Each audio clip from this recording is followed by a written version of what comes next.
اور امام حسین شہید ہے، تو شہادت کے سب سے زیادہ حقدار تو رسول اللہ صلی اللہ علیہ وسلم۔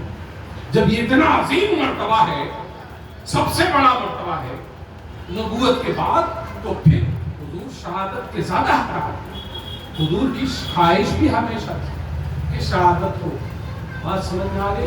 اور حضور ہی کی شہادت کامل طور پر امام حسین میں ظاہر ہوئی۔ امام حسین میں اور امام حسن میں جو دو شہادتیں ظاہر ہوئی ہیں، وہ شہادت رسول اللہ کی شہادت کا مظہر بن کر آئی ہے۔ یہ سمجھ لیں۔ دیکھیے یوں ہوا کہ آپ کی خواہش ہوئی اور اللہ نے فرما دیا، اللہ نے فرما دیا واللہ یعصمک من الناس، اے نبی آپ کو اللہ، آپ کی جان کو اللہ لوگوں سے بچا کے رکھے گا، یعنی لوگ آپ کی جان کو نہیں لے سکتے، آپ کو کوئی قتل نہیں کر سکتا، آپ کی جان کی حفاظت اللہ فرمائے، ہے نا۔ اب دیکھیے ہوا کیا کہ حضور اکرم صلی اللہ تعالی علیہ وسلم نے خود دین بن کر آئے، نبی بن کر آئے، اور دین کو پھیلانے کے لیے آپ نے خود بھی دلیل بنے اور ہزارہ دلائل کے ساتھ، ثبوت کے ساتھ، برہان کے ساتھ دین کا پیغام عام کیا، اور اس دین کے پیغام کو عام کرنے میں ایسی صعوبتیں، مصیبتیں، تکلیفیں جھیلی ہیں کہ آپ خود فرماتے ہیں کہ کسی نبی نے اتنی تکالیف نہیں جھیلی ہے جتنا میں نے جھیلی، کسی نبی نے اتنی تکالیف نہیں جھیلی دین کے لیے۔ بات سمجھ میں آ گئی؟ پھر آپ کو زہر بھی دیا گیا، آپ کے دندان مبارک جنگ احد میں شہید بھی ہوئے، دندان مبارک آپ کو زہر بھی دیا۔ تو ایک طرف تو جہری شہادت ہو گئی، دوسری سری شہادت اس طرح ہوئی، دونوں شہادت کے حضور میں ہیں۔ اس طرح ہوئی کہ آپ خیبر کے مقام پر تھے، ہے نا، ایک یہودیہ خاتون نے گوشت میں، بکری کے بھنے ہوئے گوشت میں زہر ملا اور حضور کے پاس لا کر رکھا۔ حضور اور آپ کے ایک صحابی بشر رضی اللہ تعالیٰ عنہ نے دونوں نے کھایا۔ جیسے ہی حضور منہ میں لقمہ لے کر کھانے لگے، اس گوشت سے آواز آئی، یا رسول اللہ مجھ میں زہر ملا، جو کچھ منہ میں رکھا تھا وہ تھا، باقی باہر کر دیا۔ کچھ نہ کچھ زہر کا اثر حضور کے پاس بھی گیا، اور وہ صحابی جنہوں نے کھا لیا تھا وہیں پر ان کا وصال ہو گیا، انتقال ہو گیا، وہ زہر سے شہید ہو گئے، وہیں پر شہید ہو گئے۔ مگر حضور سے اللہ نے وعدہ فرمایا تھا، آپ نے بھی گوشت کھایا تھا، وہاں پر آپ شہید نہیں ہوئے، اس لیے نہیں ہوئے کہ اللہ نے وعدہ فرمایا تھا واللہ یعصمک من الناس، یا رسول اللہ آپ کا اللہ آپ کو لوگوں سے بچا کے رکھے گا۔ تو کون سا زہر تھا جو حضور کو شہید کر سکتا؟ جب حضور نے اللہ نے فرما دیا آپ کی حفاظت ہوگی، حضور نے وہ گوشت کھایا، اثر بھی ہوا مگر شہید نہیں۔ بات سمجھ میں؟ اب یہ دو شہادتیں اسی طریقے سے، ایک شہادت امام حسن کی ہوئی، امام حسن کو کسی نے گوشت دیا، کھانا دیا، اور کھانے میں زہر دیا، یہ جیسے بھی زہر دیا، زہر کے اثر سے آپ ہرے ہو، جیسے ہوتے ہرے، پورا بدن ہرا ہو، سر سے پیر تک ہرا ہو۔ لوگوں نے اسے پوچھا کہ حضرت امام حسین سے پوچھا کہ بھائی ذرا یہ بتاؤ تو میرے بدن کا رنگ کیسا ہو گیا ہے؟ آپ نے کہا بھیا آپ کے بدن کا رنگ ہرا ہو گیا، آپ خوش ہو گئے۔ میرے نبی نے فرمایا تھا کہ رنگ ہرا ہو جائے گا، میرا رنگ ہرا ہو جائے گا۔ بات میں خوش ہو گئے۔ لوگوں نے پوچھا آپ کو زہر کس نے دیا؟ آپ نے کہا جس نے بھی دیا، مجھے نہ کوئی انتقام لینا ہے نہ تمہیں کسی کو انتقام لینا ہے، انتقام لینے والا اللہ ہے، وہی جانے کس نے زہر دیا، میں نام نہیں بتاؤں گا۔ یہ ہوتی ہے سری شہادت، یہ ہوتی ہے سری شہادت کہ شہید کرنے والے کا نام تک چھپا لیا جائے۔ اتنا اس کو چھپایا جاتا ہے کہ شہید کرنے والے کا نام بھی چھپا دیا جاتا ہے، زہر دینے والے کا نام بھی چھپا دیا کہ یہ سری شہادت سری ہی بن کر رہ جائے۔ بات سمجھ میں آئی؟ اور ادھر امام حسین کی شہادت دیکھیے، جہری شہادت، ایسی شہادت کہ اس کا چرچا تب سے ہو رہا ہے جب سے امام حسین حضور پاک کے گود مبارک میں آئے۔